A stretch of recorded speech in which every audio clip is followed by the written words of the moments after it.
श्री शिवाय नमस्तुभ्यम। जय महाकाल। देखिए 9 फरवरी और दिन शुक्रवार को मौनी अमावस्या पड़ रही है। देखिए माघ मास में आने वाली अमावस्या को मौनी अमावस्या कहते हैं। इस साल मौनी अमावस्या 9 फरवरी दिन शुक्रवार को है, जो कि माता लक्ष्मी का वार है। देखिए इस बार मौनी अमावस्या पर सर्वार्थ सिद्धि योग बनेगा और ज्योतिष वेदों का कहना है कि मौनी अमावस्या पर तुलसी से जुड़े कुछ प्रयोग करने से आप लोगों को आर्थिक लाभ मिलेगा। देखिए आज मैं आप लोगों को इस मौनी अमावस्या पर करने वाले किए जाने वाले उपायों के बारे में बताऊंगा। पूज्य गुरुदेव ने अपनी शिहोर वाली कथा में मौनी अमावस्या के लिए 8 लोगों का बहुत ही सुंदर उपाय बताया है और उसी उपाय को मैं आप लोगों को बताने वाला हूं। देखिए अगर आपके जीवन में बहुत कष्ट आ रहे हैं, मनोकामना है जो पूर्ण नहीं हो पा रही है, जीवन में बहुत कष्ट आ रहे हैं, या फिर धन के मामले में लाभ नहीं मिल रहा है, धन आता है लेकिन रुकता नहीं है, पति पत्नी के बीच में आपस में प्रेम समाप्त हो चुका है, मन मुटाव बना रहता है, केवल मौनी अमावस्या के दिन 7-8 लोगों का ये छोटा सा प्रयोग आप लोगों के भाग्य को बदल देगा। देखिए 9 फरवरी और दिन शुक्रवार को मौनी अमावस्या पड़ रही है और इसी मौनी अमावस्या पर आप लोगों को पूज्य गुरुदेव के द्वारा बताए गए इन छोटे उपायों का उपाय करना है। किस प्रकार से करना है इस वीडियो में बताऊंगा, लेकिन उससे पहले आज आप मेरी आवाज पहली बार सुन रहे हैं तो सबसे पहला काम इस वीडियो को लाइक कर दे और चैनल को सब्सक्राइब कर दे। देखिए अगर आप वीडियो को पहली बार देख रहे हैं और हमसे पहली बार जुड़ रहे हैं तो इस वीडियो को अपने दोस्तों तक भी शेयर कर दे ताकि उन्हें भी इस वीडियो से कुछ लाभ मिल सके। देखिए मौनी अमावस्या, इस अमावस्या का बहुत बड़ा महत्व माना जाता है। देखिए अगर मौनी अमावस्या के दिन 8 लोगों से जुड़ा अगर ये प्रयोग आप भी करते हैं तो आप लोगों को अपने धन, मान और जीवन की कई बाधा और संकटों से छुटकारा मिलेगा।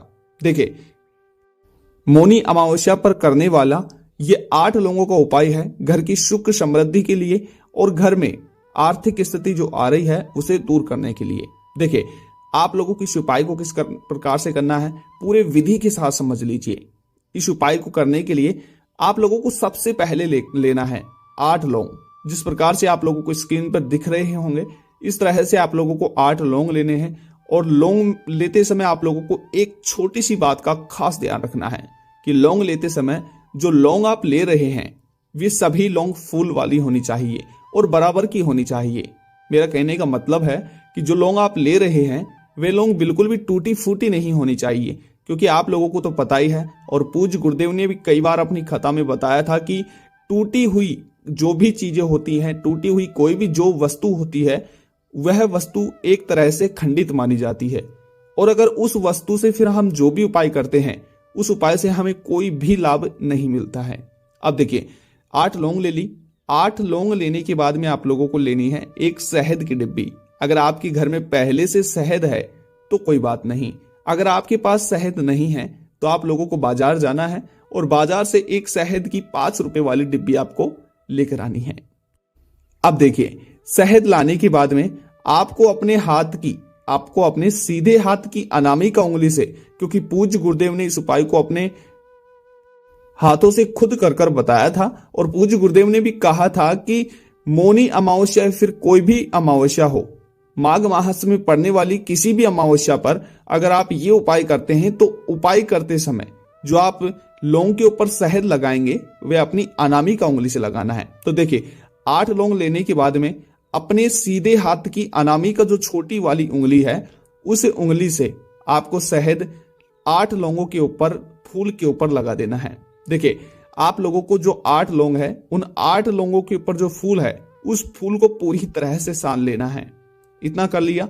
अब आप लोगों को उन 8 लौंगों को अपने पूरे घर में घुमा लेना है, अपने सिर से और पांव तक 7 बार आप लोगों को घुमा लेना है।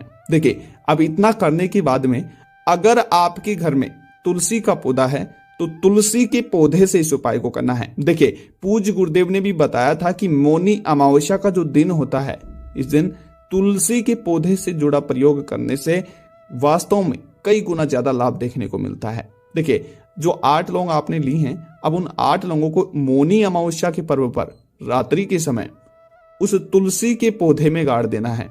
देखिए, तुलसी के पौधे में 8 लौंगों को गाड़ने के बाद में आप लोगों की अगर कोई भी मनोकामना है तो उस मनोकामना को बोल देना है। उसके बाद में आप लोगों को उस तुलसी के पौधे में एक दीपक जला देना है। देखिए, अब कई बार हमारी पुरानी वीडियोज में भी कमेंट आ रहे थे कि गुरुजी आप बता तो रहे हो, लेकिन हम दीपक तेल का जलाए या घी का। तो देखिए, अगर आप मौनी अमावस्या पर तुलसी के पौधे में दीपक जलाते हो तो आप लोग घी का दीपक जलाइएगा।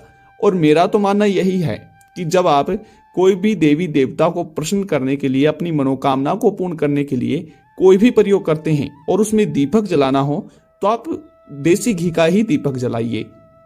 देखिए, इतना हो गया। अब जानते हैं कि मौनी अमावस्या पर घर की सुख समृद्धि के लिए और घर में अगर कोई रोगी है तो उस रोगी के रोगों को दूर करने के लिए कौन सा उपाय करना चाहिए। देखिए, हमारे पुराने वीडियोज में कई सारे कमेंट आए रखे थे कि गुरुजी हमारे घर में रोगी है और रोग को दूर करने के लिए आप कोई उपाय बताइए। तो मैं रोगों को दूर करने के लिए और घर में जो लड़ाई झगड़े होते हैं उनको समाप्त करने के लिए भी बहुत सुंदर उपाय पूज्य गुरुदेव के द्वारा बताया गया निकाल कर लाया हूं। देखिए, इस उपाय को आप लोग मौनी अमावस्या के दिन अगर करते हैं तो इस उपाय को करने के लिए आप लोगों को ज्यादा कुछ नहीं करना है। केवल देखिए, इस उपाय को करने के लिए आप लोगों को एक पीतल का लोटा लेना है।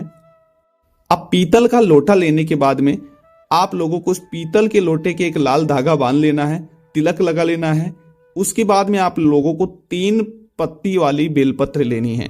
ध्यान से समझिएगा, 3 पत्ती वाली आप लोगों को बेलपत्री लेनी है।